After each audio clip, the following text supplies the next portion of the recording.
সব খবর যমুনা টেলিভিশনের নিয়মিত এই আয়োজনে আপনাদের সবাইকে স্বাগত জানাচ্ছি দেবাশিস সরকার।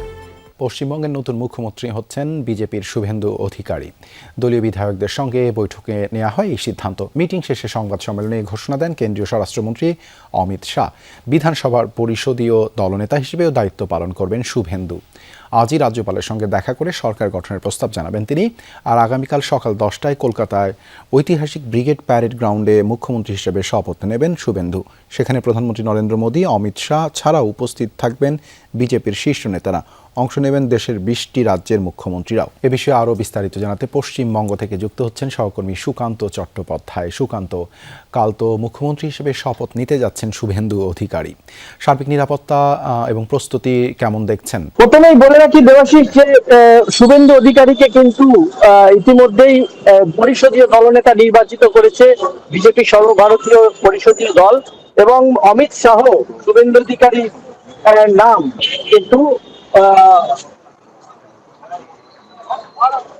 দেবাশিস বলে রাখি যে শুভেন্দু অধিকারীর নাম কিন্তু ইতিমধ্যেই অমিত শাহ তিনি ঘোষণা করেছেন পরিষদীয় দলনেতা হিসেবে।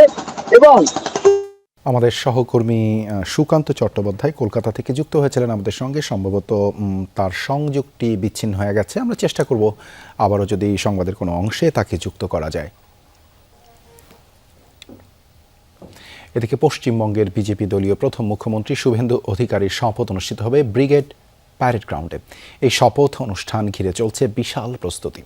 রাজ্যে বিজেপি সরকারের এই শপথ অনুষ্ঠানকে জাতীয় পর্যায়ের রাজনৈতিক শক্তি প্রদর্শনের মঞ্চে পরিণত করতে চাইছেন দলটি। ব্রিগেড প্যারেড গ্রাউন্ডে শুরু হয়েছে জোর প্রস্তুতি। প্রথমবারের মতো পশ্চিমবঙ্গে শপথ নিতে যাচ্ছেন ভারতীয় জনতা পার্টির সরকার, আর তাই আয়োজন ঘিরে চলছে ব্যাপক তোড়জোড়। রাজ্যের গণ্ডি পেরিয়ে এই অনুষ্ঠান এখন রূপ নিচ্ছে জাতীয় পর্যায়ের রাজনৈতিক কর্মসূচিতে। শনিবারের শপথ অনুষ্ঠান ঘিরে উৎসবের আমেজ ছড়িয়ে পড়েছে বিজেপি কর্মী সমর্থকদের মাঝে। অনুষ্ঠানে উপস্থিত থাকার কথা রয়েছে ভারতের প্রধানমন্ত্রী নরেন্দ্র মোদী ও স্বরাষ্ট্রমন্ত্রী অমিত শাহ। দলীয় সূত্র বলছে, শুধু এই দুজনই নয়, প্রতিরক্ষা মন্ত্রী রাজনাথ সিং, সড়ক পরিবহন মন্ত্রী নীতিন গাডকারি এবং বিজেপির শীর্ষ নেতারাও থাকতে পারেন এই ঐতিহাসিক আয়োজনে। विधायक दल की बैठक में नेता चुना जाएगा और 9 तारीख सुबह 10 बजे प्रधानमंत्री, गृह मंत्री, भारत की शास्त्र मंत्री, हमारा राष्ट्रीय अध्यक्ष, उसका साथ साथ सारा बीजेपी का आला नेता या 20 राज्य की मुख्यमंत्री उस सेरेमनी में उपस्थित रहेंगे। পশ্চিমবঙ্গে এই জয়কে বড় রাজনৈতিক বার্তা হিসেবে তুলে ধরতে চাইছে বিজেপি। তাই শুধু কেন্দ্রীয় নেতৃত্ব নয়, এনডিএ ও বিজেপি শাসিত বিভিন্ন রাজ্যের মুখ্যমন্ত্রী ও উপমুখ্যমন্ত্রীদেরও আমন্ত্রণ জানানো হচ্ছে। সব মিলিয়ে ব্রিগেডের শপথ মঞ্চ হয়ে উঠতে পারে জাতীয় শক্তি প্রদর্শনের বড় আয়োজন। নতুন সরকারের শপথ অনুষ্ঠান ঘিরে শনিবার কলকাতায় বাড়তি চাপের আশঙ্কা করা হচ্ছে। আইন শৃঙ্খলা নিশ্চিতে কড়া নিরাপত্তা বলয় তৈরি করছে প্রশাসন। মোতায়েন করা হবে হাজারো পুলিশ সদস্য, থাকবে আকাশপথেও নজরদারি, পাশাপাশি কেন্দ্রীয় বাহিনীর প্রস্তুত রাখা হচ্ছে। সমাবেশে কমপক্ষে 1000 করে কর্মী সমর্থক আনার নির্দেশ দেওয়া হয়েছে প্রত্যেক বিধায়ককে, জানা গেছে দলীয় সূত্রে। ফলে ব্রিগেডে ব্যাপক জনসমাগমের আশা করা হচ্ছে। বিজেপি নেতাদের দাবি, সমাবেশের চেয়েও জমকালো হতে যাচ্ছে এই শপথ অনুষ্ঠান। অস্মিতা বিশ্বাস, যমুনা নিউজ। তুমুল নাটকীয়তার পর অবশেষে ভারতের তামিলনাড়ুর সরকার গঠন নিয়ে অনিশ্চয়তা কাটল। প্রয়োজনীয় সংখ্যাগরিষ্ঠতা নিশ্চিত করেছে সুপারস্টার থালাপতি বিজয়ের দল টিভিকে। বাম দল ও ভিসিকের সমর্থন পাওয়ার পর দলটির সমর্থন সংখ্যা পৌঁছেছে 119-এ, যা সরকার গঠনের জন্য প্রয়োজনীয় 118 আসনের সীমা অতিক্রম করেছে। শুক্রবার বিকেল 4:30টায় তামিলনাড়ুর গভর্নর রাজেন্দ্র বিশ্বনাথ আর্লেকার সঙ্গে তৃতীয় দফায় বৈঠকে বসবেন বিজয়। রাজনৈতিক সূত্রগুলোর ধারণায় এই বৈঠকেই তিনি আনুষ্ঠানিকভাবে সরকার গঠনের দাবি জানাবেন। নির্বাচনের পর একক সংখ্যাগরিষ্ঠতা থেকে 10 আসন পিছিয়ে থাকায় সরকার গঠন নিয়ে তৈরি হয়েছিল অনিশ্চয়তা।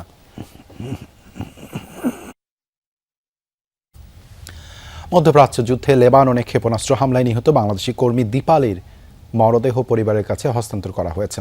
বৃহস্পতিবার রাতে হজরত শাহজালাল আন্তর্জাতিক বিমানবন্দরে পররাষ্ট্র প্রতিমন্ত্রী শামা ওবায়েদ মরদেহ গ্রহণ করেন। একই সাথে আর্থিক অনুদান হস্তান্তর করেন পরিবারকে। পরে ব্রিফিংয়ে পররাষ্ট্র প্রতিমন্ত্রী বলেন, যারা বিদেশের মাটিতে মারা গেছেন সবার মরদেহ দেশে ফেরাতে নিরলসভাবে কাজ করছে সরকার। মধ্যপ্রাচ্য যুদ্ধে এখন পর্যন্ত 8 বাংলাদেশি মারা গেছেন, যার মধ্যে 6 জনের মরদেহ দেশে ফেরানো হয়ে গেছে। একজনকে দাফন করা হয়েছে সৌদি আরবে। ইরাকে একজনের মরদেহ রয়েছে।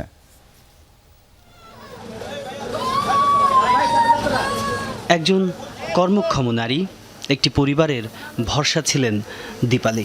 তার নিথর দেহ কফিনে বন্দী হয়ে ফিরেছে স্বদেশের মাটিতে। ছোট বোন লাইজুর কান্নায় ভারী হয়ে যায় বাতাস।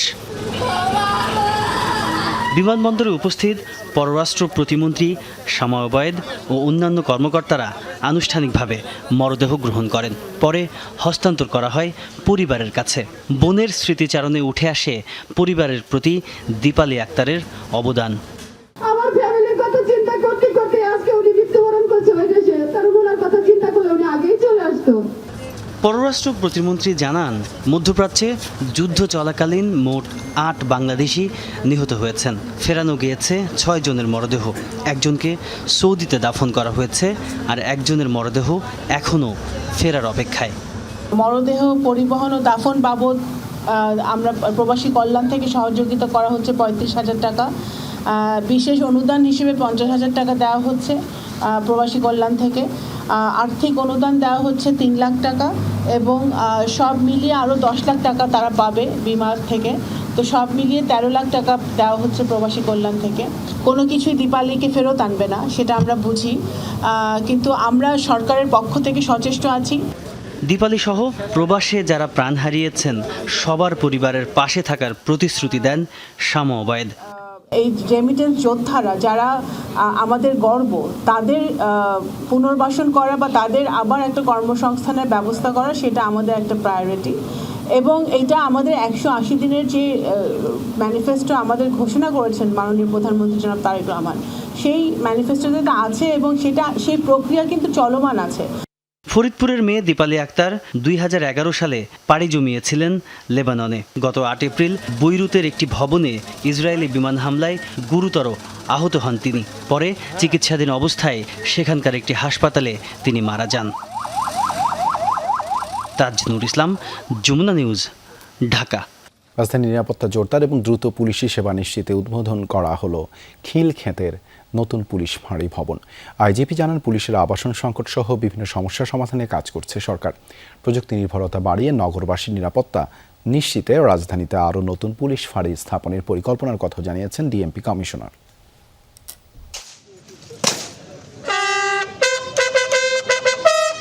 নগরবাসীকে আরও দ্রুত পুলিশি সেবা দিতে খিলক্ষেতে উদ্বোধন করা হলো নতুন পুলিশ ফাঁড়ি ভবন, যা উদ্বোধন করেন পুলিশের মহাপরিদর্শক মোহাম্মদ আলী হোসেন ফকির।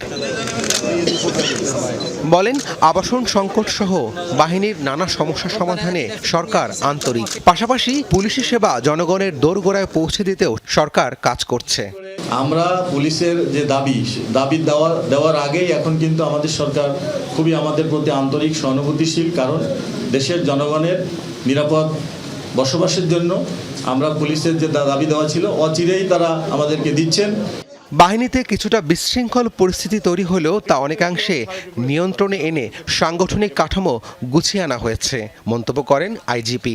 জানান, নতুন আঙ্গিকে আয়োজন করা হবে পুলিশ সপ্তাহ। নতুন সরকারের আমলে প্রথম আমাদের পুলিশ উইক, এবং আপনারা জানেন পুলিশেরও যে আমাদের একটা বিশৃঙ্খল অবস্থা ছিল সেটা অনেকাংশে আমরা গুছিয়ে আনতে সক্ষম হয়েছি।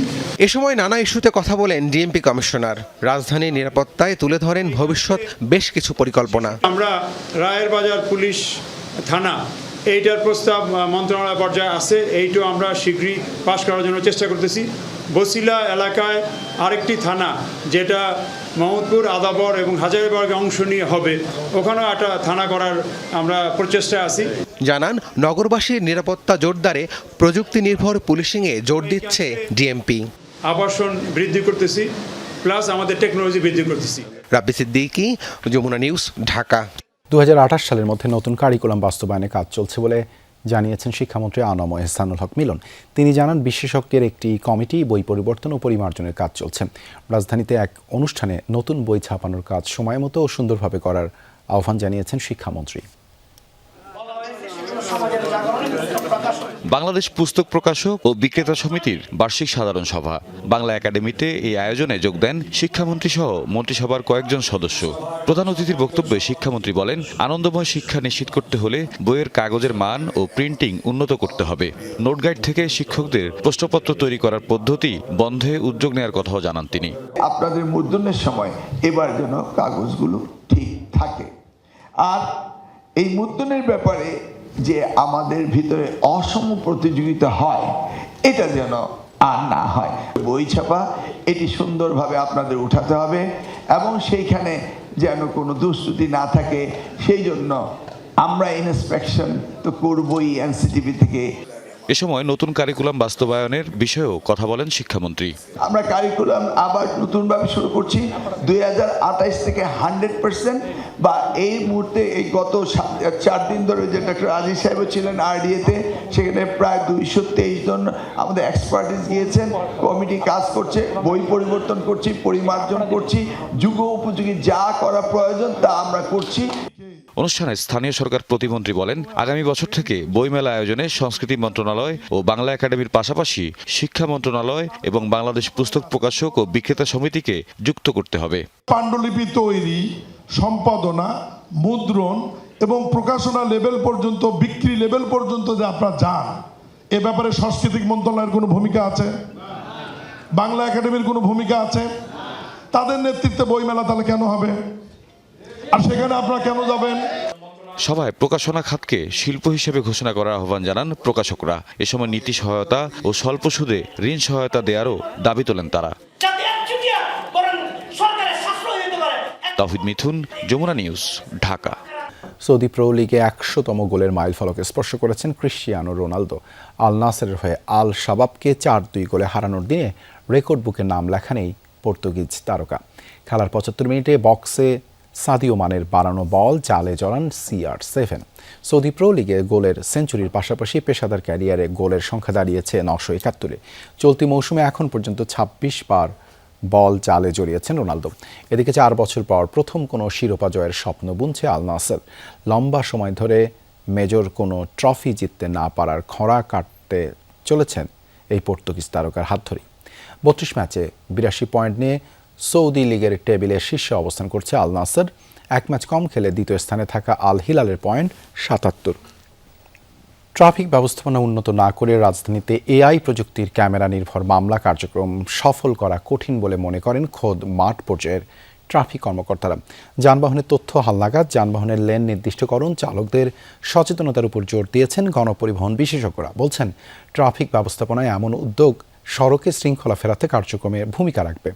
তবে আগে নীতি নির্ধারণী পর্যায়ে বেশ কিছু পদক্ষেপ নেওয়া জরুরি, আর এমন উদ্যোগকে ইতিবাচক হিসেবে দেখছেন চালকরা। রিয়াজ রাহানের রিপোর্ট। শুক্রবার সরকারি বন্ধের দিন যানবাহনের চাপ খুব একটা নেই, তবুও লাল সবুজ সিগন্যাল বাতির নির্দেশনা মেনে চলছেন সবাই। জেব্রা ক্রসিংয়ের উপরও দাঁড়িয়ে নেই কোনো যানবাহন। ট্রাফিক সদস্যদের হাতের ইশারায় যানবাহনের চলা বা বন্ধ নির্ভর করছে না এখানে। একই দিন বাংলা মোটরের চিত্র এটি। সিগন্যালের লাল সবুজ বাতি জ্বলছে, আবার ট্রাফিক সদস্যদেরও ঘাম ছুটছে সিগন্যাল নিয়ন্ত্রণে, যেন কে শোনে কার কথা। এটি বিজয় সরণের দৃশ্য, অনেকটা গুলশানের মতোই। যানবাহনের শৃঙ্খলা রক্ষায় খুব একটা দৌড়ঝাঁপ করতে হয় না ট্রাফিক সদস্যদের। অপরদিকে কারণ বাজার, কদম ফোয়ারার মোড় বাংলা মোটরের মতোই বিশৃঙ্খল। রাজধানীর এই গুরুত্বপূর্ণ 4টি ইন্টারসেকশনের তুলনামূলক চিত্র থেকে মহানগরে ট্রাফিক ব্যবস্থাপনার সম্যক ধারণা মেলে। ডিএমপি ট্রাফিক বিভাগের মাঠ পর্যায়ের কর্মকর্তারা স্পষ্ট করেছেন সমস্যাটা ঠিক কোথায়। প্রতিবন্ধকগুলো আগে আপনাকে কমায় আনতে হবে। যে সব এলাকায় ধরেন আমার শাহবাগে প্রচুর রিক্সা চলে, রিক্সাগুলো বন্ধ করে যদি রিক্সা ছাড়া আপনার করা যায়, তাহলে এটা মানে 100% আপনি এফেক্টিভ পাবেন। আর রিক্সা রাস্তায় আসলে আপনার এই সিস্টেমে এই প্রতিবন্ধকগুলো আপনাকে সরাই এটা চালু করতে হবে। অপরদিকে সক্ষমতা বিবেচনা না করেই এই ব্যবস্থা চালু করা হয়েছে বলে মত দিয়েছেন গণপরিবহন বিশেষজ্ঞ ডক্টর শামসুল হক। ট্যাক্স কালেক্টররা যেমন ট্যাক্স নেটের ভিতরে ঢুকেছে তাদের উপরই চাপাচাপি করে, ট্যাক্সের নেটের বাইরে যারা আছে তাদেরকে কিছু করতে পারে না, এইটার অবস্থাও তাই হবে। রেজিস্টার্ড ভেহিকেল, এই বিশৃঙ্খল আনরেজিস্টার্ড গাড়িগুলিকে বাঁচানোর জন্য তাকে যে মাঝে মাঝে কঠিন সিদ্ধান্ত নিতে হচ্ছে, সেই জায়গায় যে ট্রিগার করছে তাকে কিন্তু এই ডিজিটাল নেটওয়ার্কের মধ্যে আনতে পারবে না। ঢাকা ট্রাফিক সিস্টেম প্রজেক্ট নিয়ে দীর্ঘদিন সরকারের সঙ্গে কাজ করছেন বুয়েটের অধ্যাপক ডক্টর হাদিউজ্জামান। বলছেন, সড়কের শৃঙ্খলায় এমন উদ্যোগের বিকল্প নেই, তবে নীতি নির্ধারণী পর্যায়ে বিষয়টি নিয়ে কঠোর অবস্থানে যাবার পরামর্শ এই বিশেষজ্ঞের। যিনি আসলে ভায়োলেশন করেছে, আইন ভঙ্গ করেছে, দেখা যাবে আসলে মামলাটা তার নামে না যেয়ে যিনি প্রকৃত মালিক তার নামেও চলে যেতে পারে, কারণ একই নাম্বার প্লেটে 3-4টা যানবাহন চলছে। এই ধরনের অভিযোগ কিন্তু ঢাকা শহরে আছে। তো এবং তার সাথে সাথে যে ভায়োলেশন ডিটেকশনের কথা বলা হচ্ছে, যে আপনার কেউ যদি বামের রাস্তাটা আটকে দেয়, অথবা বিপরীত মুখ থেকে আসে, অথবা স্টপ লাইন ভায়োলেশন করে, অথবা লাল বাতি অতিক্রম করে চলে গেল, সেই জায়গায় আসলে আমাদের অন্যান্য যে ইন্টারসেকশনগুলি আছে সেখানে ডিজিটাল সিগন্যাল চালু করাটা জরুরি। সম্প্রতি রাজধানীর গুলশান, জাহাঙ্গীর গেট থেকে বাংলা মোটর পর্যন্ত কয়েকটি সিগন্যালে চালু করা হয়েছে এআই ক্যামেরা, যা দিয়ে 5 ধরনের অপরাধ শনাক্ত এবং মামলার পর নথি সরাসরি যাবে যানবাহন মালিকের কাছে। আগামী কয়েক মাসের মধ্যে বেশিরভাগ ইন্টারসেকশনে স্বয়ংক্রিয় ট্রাফিক ব্যবস্থাপনা চালু হবে বলে জানান এই গণপরিবহন বিশেষজ্ঞ। আগামী 4 থেকে 5 মাসের মধ্যে আমরা 60টা ইন্টারসেকশন একেবারে ডিজিটাল করতে চাই, এবং সেখানে আমাদের এখন যেভাবে আসলে প্রযুক্তির মাধ্যমে চলছে সেখান থেকে আসলে কিছু ভিন্নতা আসবে।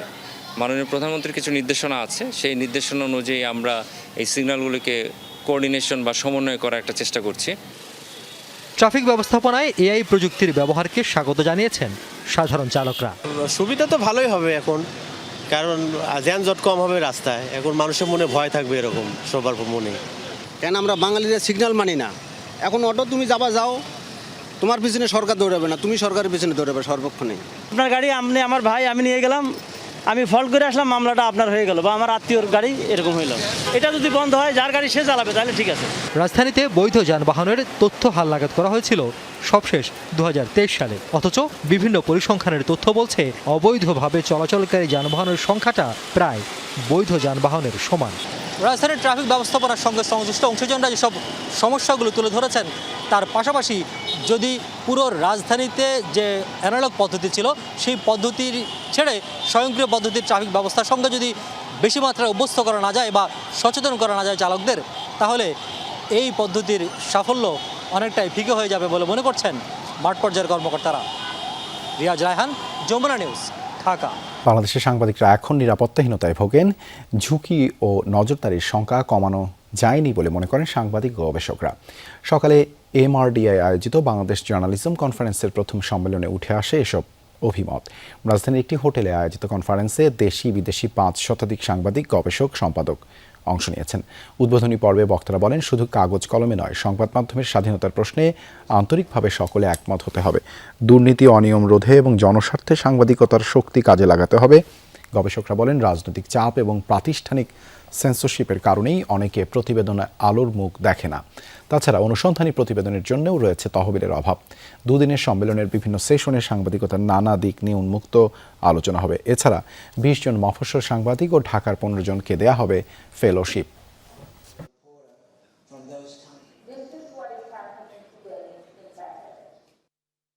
আমরা বিজ্ঞাপন নির্ভর মিডিয়া অনুসন্ধানী সাংবাদিকতার সাথে অনেকটা সাংঘর্ষিক। জার্নালিজম করতে গেলে যেরকম ফান্ড থাকে, আমাদের এখানে সেরকম কিছু না। ফলে আমাদেরকে আমাদের টাকা দিয়েই করতে হয় যেটুকু, এবং অনেক প্রতিষ্ঠানের পক্ষে দীর্ঘমেয়াদী অনুসন্ধান করানোও সম্ভব না। এইটাই আমাদের নীতি ছিল, যে independence of the editorial institution. এবং আমি মনে করি ডেইলি স্টার এবং প্রথম আলো আমরা একটা উদাহরণ সৃষ্টি করতে সক্ষম হয়েছি, the role of the institution of the editor. দর্শক, আগে জানিয়েছি পশ্চিমবঙ্গের নতুন মুখ্যমন্ত্রী হচ্ছেন বিজেপির শুভেন্দু অধিকারী। দলীয় বিধায়কদের সঙ্গে বৈঠকে নেওয়া হয় এই সিদ্ধান্ত। এই বিষয়ে আরও বিস্তারিত জানাতে পশ্চিমবঙ্গ থেকে এই মুহূর্তে যুক্ত হচ্ছেন সহকর্মী সুকান্ত চট্টোপাধ্যায়। সুকান্ত, কাল তো মুখ্যমন্ত্রী হিসেবে শপথ নিতে যাচ্ছেন শুভেন্দু অধিকারী। আর সার্বিক প্রস্তুতি ও নিরাপত্তা ব্যবস্থা কেমন দেখছেন? নিরাপত্তা ব্যবস্থা কিন্তু যথেষ্ট কড়া। তার কারণ হচ্ছে ভারতের প্রধানমন্ত্রী শুধু নন, 20টি রাজ্যের মুখ্যমন্ত্রী আসছেন এই শপথ অনুষ্ঠানে। অর্থাৎ বাংলার, পশ্চিমবঙ্গের মুখ্যমন্ত্রী, বিজেপির নতুন সরকার, সেই সরকারের শপথ অনুষ্ঠান হবে ব্রিগেড প্যারেড গ্রাউন্ডে। নিয়ম মাফিক প্রধানমন্ত্রী বা ভিভিআইপি আসলে ৩৩ স্তরীয় যে নিরাপত্তা বলয় তৈরি হয় সেটা কিন্তু আছে। পাশাপাশি যে কিছুক্ষণ আগে যেটা বিশ্ব বাংলা কনভেনশন সেন্টারে অমিত শাহ প্রেসিডেন্সিয়াতে অর্থাৎ তার সভাপতিত্বে একটি মিটিং হয়, সেখানে দাঁড়িয়ে শুভেন্দু অধিকারীকে কিন্তু তাদের দলনেতা হিসেবে ঘোষণা হয়। তার সঙ্গে আরো বেশ কিছু নেতৃত্বের নাম উঠে আসে। তার মধ্যে রয়েছে দিলীপ ঘোষ রয়েছে, তার মধ্যে মহিলা নেত্রী রয়েছেন একজন, তাকে দুজন মুখ্যমন্ত্রীর নাম কিন্তু ইতিমধ্যে প্রস্তাব করা হয়েছে এবং প্রায় ৪১ জনের মন্ত্রিসভার একটি কিন্তু তালিকা তারা অনুমোদন করেছেন এই পরিষদীয় দলের মধ্যে মিটিংয়ে। এই পরিষদীয় দলের মিটিং শেষেই সন্ধ্যা ভারতীয় সময় সন্ধ্যা ৬টাকে পরে তারা কিন্তু যাবেন রাজ্যপালের কাছে যে মন্ত্রিসভা গঠনের জন্য তাদের যে নিরঙ্কুশ সংখ্যাগরিষ্ঠতা সেটা তার প্রমাণ দিয়ে মন্ত্রিসভা গঠনের জন্য তারা আবেদন জানাবেন। অর্থাৎ শুভেন্দু অধিকারী আর বেশ কয়েকজন শীর্ষস্থানীয় তৃণমূল নেতাকে নিয়ে কিন্তু এই আবেদনপত্র কিন্তু তারা রাজভবনে যাবেন এবং জমা দেবেন। আগামীকাল সকাল 11টা থেকে কিন্তু এই শপথ বাক্য অনুষ্ঠান পাঠ করানো হবে। রাজ্যপাল থাকবেন, কলকাতা হাইকোর্টের চিফ জাস্টিস অর্থাৎ প্রধান বিচারপতি তিনিও থাকবেন সেখানে উপস্থিত। এছাড়াও মমতা বন্দ্যোপাধ্যায়কে কিন্তু সাবেক মুখ্যমন্ত্রী হিসাবে নিমন্ত্রণ জানানো হয়েছে। তার সঙ্গে কংগ্রেস এবং বামফ্রন্টের নেতৃত্ব অর্থাৎ যে রাজনৈতিক দলগুলি আছে সবাইকে কিন্তু রাজভবনের তরফ থেকে কিন্তু রাজভবন লোক ভবন এখন যেটার নাম তার তরফ থেকে কিন্তু আমন্ত্রণ জানানো হয়েছে এই শপথ গ্রহণ অনুষ্ঠানে আসবার জন্য। এখন মমতা বন্দ্যোপাধ্যায় তিনি নিজে যাবেন কিনা সেটা নিয়ে সন্দেহ আছে। তবে 2011 সালের সময় যখন তৃণমূল সরকার আসে মমতা বন্দ্যোপাধ্যায় শপথ নেন রাজভবনে, তখন কিন্তু তৎকালীন বিদায়ী মুখ্যমন্ত্রী অর্থাৎ সাবেক মুখ্যমন্ত্রী বুদ্ধদেব ভট্টাচার্য, বামফ্রন্টের চেয়ারম্যান বিমান বসু তারা কিন্তু সেই শপথ গ্রহণ অনুষ্ঠানে কথা মেনে কিন্তু গিয়েছিলেন এবং সৌজন্য বিনিময় হয়।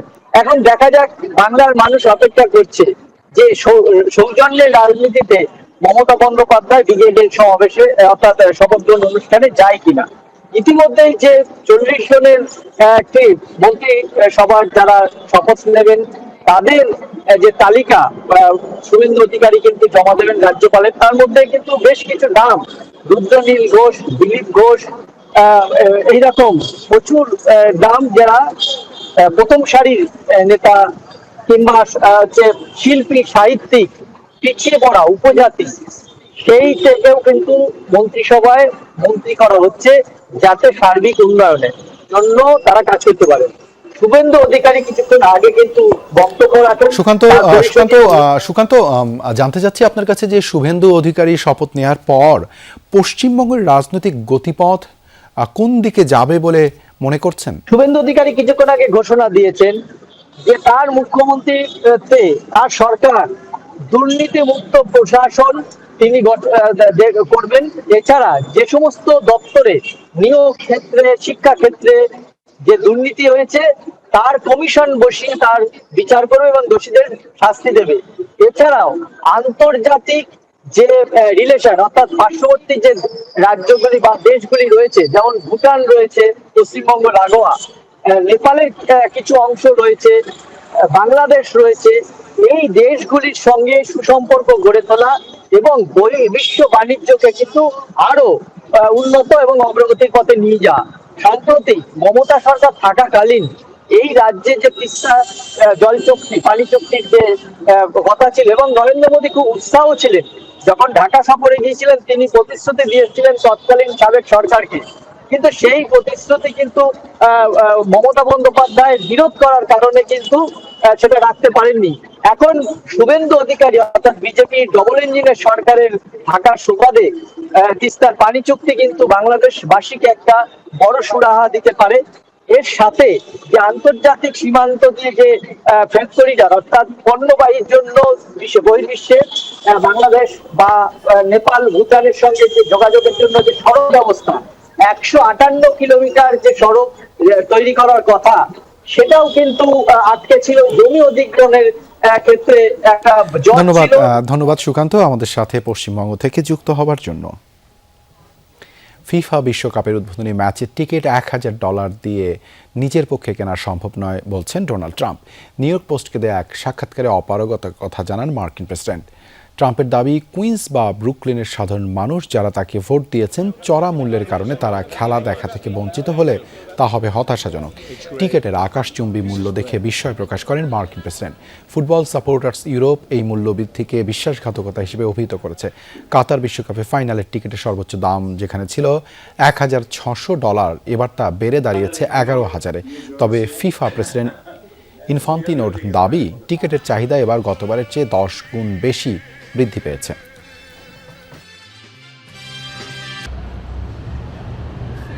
যুদ্ধবিরতি উপেক্ষা করে যুক্তরাষ্ট্র ইরানের বিরুদ্ধে উঠেছে পাল্টাপাল্টি হামলার অভিযোগ। তেহরানের দাবি, নিজস্ব জলসীমার তেলবাহী ট্যাঙ্কারে প্রথমে হামলা চালায় মার্কিন বাহিনী। জবাবে যুক্তরাষ্ট্রের নৌবহরে পাল্টা মিসাইল ড্রোন হামলা চালায় IRGC। এরপরে ইরানি বন্দর, যুদ্ধজাহাজ এবং বেশ কিছু শহরে অভিযান শুরু হয়। বৃহস্পতিবার হরমুজ প্রণালী পেরুতে যায় 3টি মার্কিন ডেস্ট্রয়ার। এগুলো হলো USS Mason, USS Rafael Peralta এবং USS ট্রাক্সটান, যা সবকটি আর্লেই বার্গ গাইডেড মিসাইল শ্রেণীভুক্ত আধুনিক যুদ্ধযান। জলপথটি পাড়ি দেওয়ার সময় ইরানের আকস্মিক হামলার শিকার হয় জাহাজগুলো। ছোড়া হয় একাধিক ব্যালিস্টিক মিসাইল, ক্রুজ ক্ষেপণাস্ত্র ও শক্তিশালী ড্রোন। অবশ্য হামলা সফলভাবে প্রতিহতের দাবি করেছে মার্কিন সেন্ট্রাল কমান্ড। তেহরানের দাবি, জলসীমায় একটি তেলবাহী ট্যাঙ্কারে প্রথমে হামলা চালায় ট্রাম্প প্রশাসন। জবাবে ইরানের কেশম দ্বীপ, বন্দর আব্বাস, মিনাপ শহর ও হরমুজগান প্রদেশের সিরিক শহরে হামলার অভিযোগ ওঠে যুক্তরাষ্ট্রের বিরুদ্ধে। এছাড়াও ইরানের বন্দর ও জাহাজ লক্ষ্য করেও চালানো হয় হামলা। পাল্টাপাল্টি হামলার পরও মার্কিন প্রেসিডেন্টের দাবি, ওয়াশিংটন তেহরান আলোচনা এখনও চলমান। ইরানিদের সঙ্গে আমাদের আলোচনা চলছে, খুব ভালোভাবেই চলছে, কিন্তু তাদের বুঝতে হবে এই চুক্তি না হলে অনেক বড় বিপদ অপেক্ষা করছে। তারা এই চুক্তি করতে চায়, আমার চেয়েও বেশি করতে চায়। আপনারা এটাই শুনতে চেয়েছিলেন।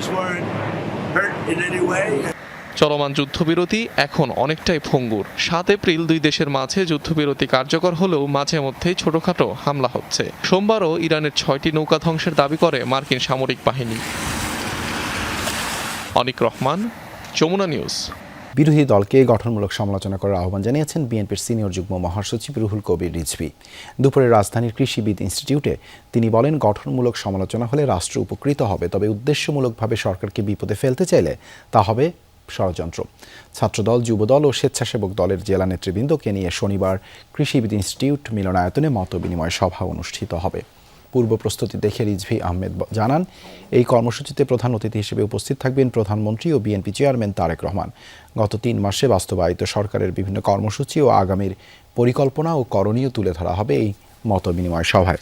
বিরোধী দল যে সমালোচনা করছে এটা অমূলক কিছু নয়, এটা করতে পারে, কিন্তু ঘটনা হচ্ছে যদি আমি উদ্দেশ্যমূলকভাবে সরকারকে বিপদে ফেলার জন্য আমি বিভিন্ন কর্মসূচি নিব এবং ওই কর্মসূচির জন্য অবান্তর মিথ্যা কথা বলে যাবো, যেটা শেখ হাসিনা করতো, মানে ক্ষমতায় থেকে বা ক্ষমতার বাইরেও আমরা যখন দেখেছি মানে কত মিথ্যা কথা বলেছে, কত কিছু বলেছে, তো সেইটা যদি হয় তাহলে সেটা হবে ষড়যন্ত্রের অংশ। শিক্ষাই মানুষকে পরিপূর্ণ করে এবং সাংবাদিকতা রাষ্ট্রের চতুর্থ স্তম্ভ হিসেবে গুরুত্বপূর্ণ ভূমিকা পালন করে। সাংবাদিকতায় প্রাতিষ্ঠানিক শিক্ষার প্রয়োজনীয়তা ও নৈতিক দায়বদ্ধতা নিয়ে এ কথা বলেন সড়ক পরিবহন ও সেতু মন্ত্রী শেখ রবিউল আলম। ঢাকা বিশ্ববিদ্যালয় গণযোগাযোগ ও সাংবাদিকতা অ্যালুমনাই অ্যাসোসিয়েশনের যোগাযোগ উৎসব 2026 উপলক্ষে আজ এক আলোচনায় শেখ রবিউল আলম বলেন, যারা মাস কমিউনিকেশনের পড়াশোনা করছেন তারা সবাই সাংবাদিকতায় যুক্ত হলে দেশের গণমাধ্যম খাতের বিদ্যমান রুগ্নতা দূর হতো।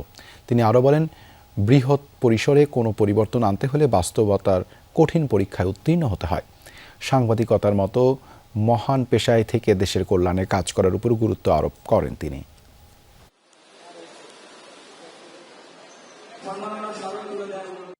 এই শিক্ষাটাই একটা মানুষকে পরিপূর্ণ মানুষ হতে সহযোগিতা করে। এই জন্য আমি মনে করি মাস কমিউনিকেশন অ্যান্ড জার্নালিজমের ছাত্ররা যে কোনো মানুষ শিখছে, যে কোনো শিক্ষার্থীর চেয়ে ব্যতিক্রম, পরিপূর্ণ, পরিপক্ক এবং যে কোনো পরিস্থিতিতে অ্যাডজাস্ট করা, অ্যাবজর্ভ করা, ফেস করা জানে। দ্বীপ উপজেলা হাতিয়ার এক অনন্য ঐতিহ্যের নাম আটোরা। যেটি মূলত এক ধরনের বিশেষ খাবার। নববর্ষে কাঁঠাল সহ দেশীয় 18 পদের সবজি দিয়ে রান্না হয় পুষ্টিকর এই খাবার। এবার ঢাকায় বসবাসরত হাতিয়াবাসী মেতে ওঠেন ঐতিহ্যবাহী এই আডোরা উৎসবে, যেখানে যোগ দেন নানা শ্রেণী পেশার মানুষ। বর্ণিল আয়োজনে ছিল শিশুদের চিত্রাঙ্কন প্রতিযোগিতা এবং সাংস্কৃতিক অনুষ্ঠান। চারপাশেই উৎসবের আমেজ, বিশাল হাড়িতে রান্নার মহা আয়োজন। বিচ্ছিন্ন দ্বীপ হাতিয়া উপজেলার ঐতিহ্যবাহী আডোরা রান্নার এই আয়োজন খোদ রাজধানীতে, যেখানে প্রধান উপকরণ এঁচড় বা কাঁচা কাঁঠাল, থাকে 18 পদের গ্রীষ্মকালীন সবজি। আডোরা একটা আমাদের ঐতিহ্যের অংশ, যুগ যুগ ধরে এটা আমাদের এলাকায় প্রচলিত একটা খাবার। এটা মূলত বৈশাখের প্রথম দিন আমরা রান্না করে থাকি। সবজি এবং এই জিনিসগুলো একত্রিত করে আমরা এই আডোরাটা তৈরি করছি। আগের যে স্বাদ বা যে ঐতিহ্য সেটাকে আরও বৃদ্ধি করবে এবং আমরা সে নামটাই, যে আডোরা নামটা, সেটাই ধরে রাখার জন্যই আমাদের এই প্রয়াস। নববর্ষ উপলক্ষে এই আডোরা উৎসবের আয়োজন করে হাতিয়া যুব ফোরাম। শেরে বাংলা কৃষি বিশ্ববিদ্যালয়ের উৎসব স্থল পাল্টে যায় একগুচ্ছ হাতিয়ায়। আডোরা কেবল খাবারেই সীমাবদ্ধ থাকে না, বরং হয়ে ওঠে হাতিয়াবাসীর ঐক্যের প্রতীক। উৎসব ঘিরে দিনভর চলে বর্ণিল নানা কর্মসূচি। আমার নাম মানহামি শাবলা আঁকছে। আমি কাবা শরীফে গেছি। এটা হচ্ছে একতারা আঁকছে, একটা হচ্ছে ঢোল আঁকছে। বৈশাখ মেলার একটি ছবি এঁকেছি। পরিবেশ দূষণের ফলে কি হতে পারে, মানে পরিবেশের রূপ কেমন হতে পারে, সেটা এখানে তুলে ধরা হয়েছে। সবুজ শ্যামল শান্ত পরিবেশ গ্রামের বুঝাচ্ছি। ব্যস্ত নগরীতে বহুদিন পর পরিচিত প্রিয় মুখের সঙ্গে দেখা হওয়ার উপলক্ষ তৈরি করেছে এই আয়োজন। এর মাধ্যমে হাতিয়ার ঐতিহ্য সংস্কৃতি টিকে থাকবে, এমনটাই প্রত্যাশা দ্বীপবাসীর। খুব ভালো লাগছে, মানে হাতিয়ার সবাই আমরা যে হাতিয়ার নারী টানে সবাই এখানে আসা। না আসলে আমি বুঝতে পারতাম না যে এই অনুষ্ঠানটা কেমন হচ্ছে। পরবর্তী প্রজন্মের জন্য এই আডোরা উৎসব খুবই গুরুত্বপূর্ণ ভূমিকা রাখবে। আমার বাড়ি, আমার রাস্তা, আমার আশেপাশে প্রতিবেশী, বন্ধু বান্ধব সবকিছু আমাকে ভীষণভাবে টানে। হাতিয়ার সাথে যদি যোগাযোগটা ব্যবস্থা আরো উন্নত মানের হয়, তাহলে সেই ক্ষেত্রে দেখা যায় আমরা আরো বেশি আসা যাওয়া করব। সবাইকে আবার একসাথে করার জন্য এই উৎসবটা। এর মাধ্যমে দ্বীপের প্রত্যেকটা মানুষের সাথে প্রত্যেকের একটা সম্পর্কের সৃষ্টি হয়। নিজের এলাকা ছেড়ে দূরে থাকার যে কষ্টটা অনেকটা দূরে চলে। আশা করি আজকের এই অনুষ্ঠানের মাধ্যমে ভবিষ্যৎ প্রজন্ম যারা হাতিয়াতে আছেন এবং যারা ঢাকায় লেখাপড়া করেন তাদের জন্য এটা মাইলফলক হবে এবং তারা এর থেকে অনেক অনুপ্রেরণা পাবে।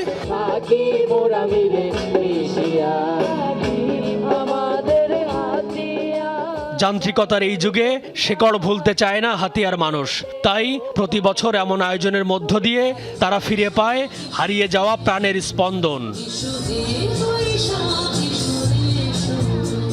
M A Aziz, Jamuna news, Dhaka. কাতার থেকে উপহার পাওয়া বিলাসবহুল বোয়িং 747 উড়োজাহাজ এয়ারফোর্স ওয়ানে যুক্ত করতে যাচ্ছে মার্কিন বিমান বাহিনী। আগামী 4 জুলাই মার্কিন প্রেসিডেন্টকে বহনকারী বিমান বহরে যুক্ত হবে এটি। বৃহস্পতিবার সাংবাদিকদের এই তথ্য নিশ্চিত করেছেন মার্কিন প্রেসিডেন্ট ডোনাল্ড ট্রাম্প। 2025 সালে কাতারের কাছ থেকে উপহার হিসেবে বিমানটি গ্রহণ করে যুক্তরাষ্ট্র। এরপর এটি প্রেসিডেন্টের ব্যবহারের উপযোগী করে তোলার তোড়জোড় শুরু হয়। বর্তমানে দুটি বোয়িং 747-200B বিমানের বিশেষভাবে পরিবর্তিত সংস্করণ রয়েছে এয়ারফোর্স ওয়ানে। এগুলো 1990 সাল থেকে ব্যবহৃত হয়ে আসছে।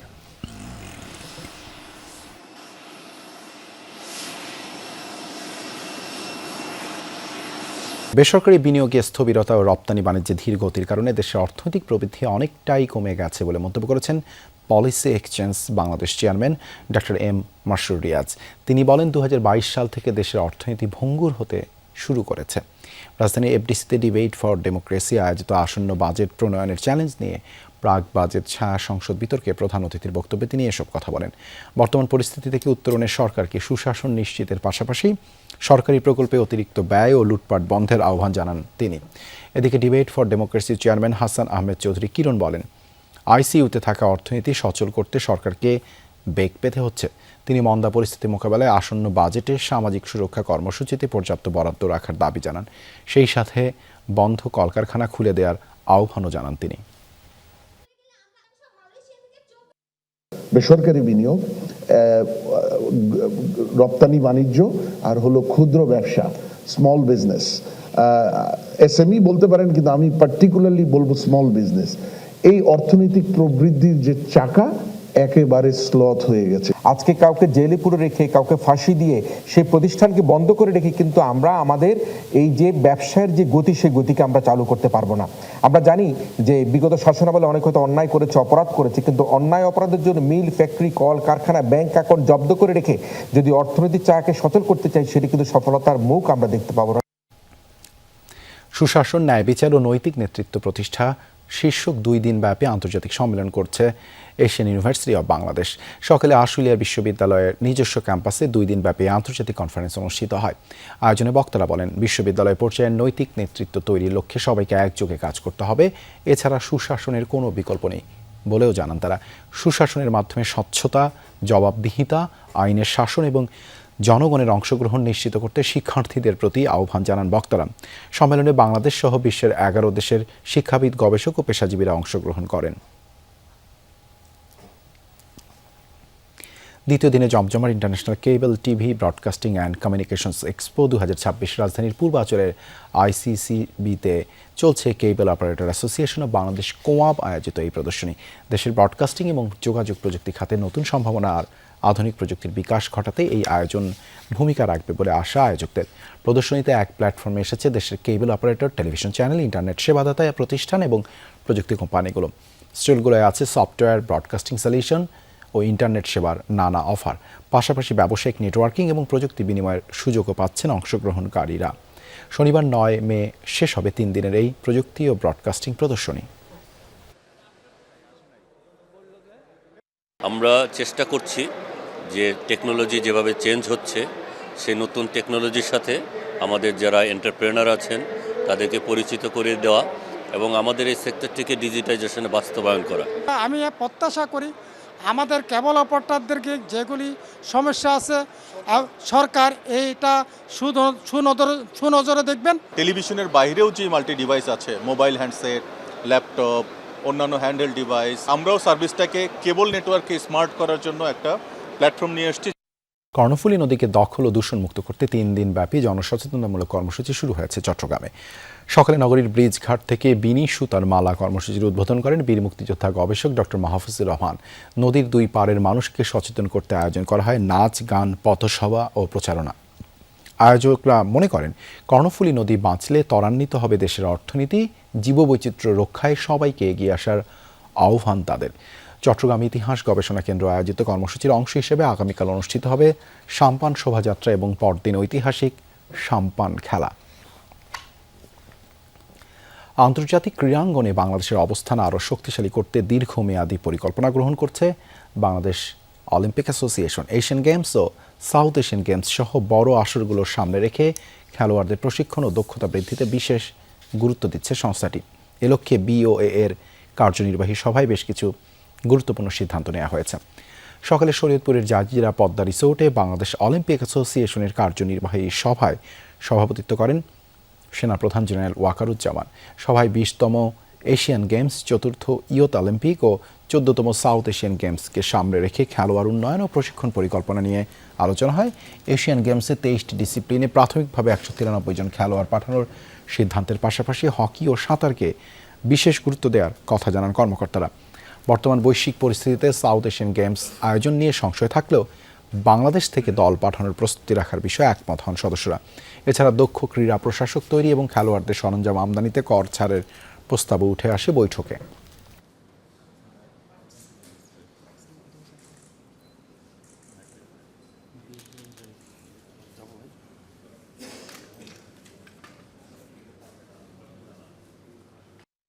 আমরা এই খেলাধুলার সাথে জড়িত, এটা নন প্রফিটেবল অর্গানাইজেশন হিসেবে কাজ করছে ইন্ডিপেন্ডেন্টলি, বাট সরকারের অনেক আইনকানুন আছে। ভ্যাট ট্যাক্সের ব্যাপারে দেখা যাচ্ছে আমরা যেই টাকাটা পাচ্ছি অনুদান হিসাবে বা যেই টাকাটা আমরা সংগ্রহ করছি স্পন্সরের থেকে, সেই টাকাতে অনেকটাই ভ্যাট ট্যাক্সে চলে গেলে আমরা আসলে কার্যকরীভাবে অনেক কাজ করতে পারছি না।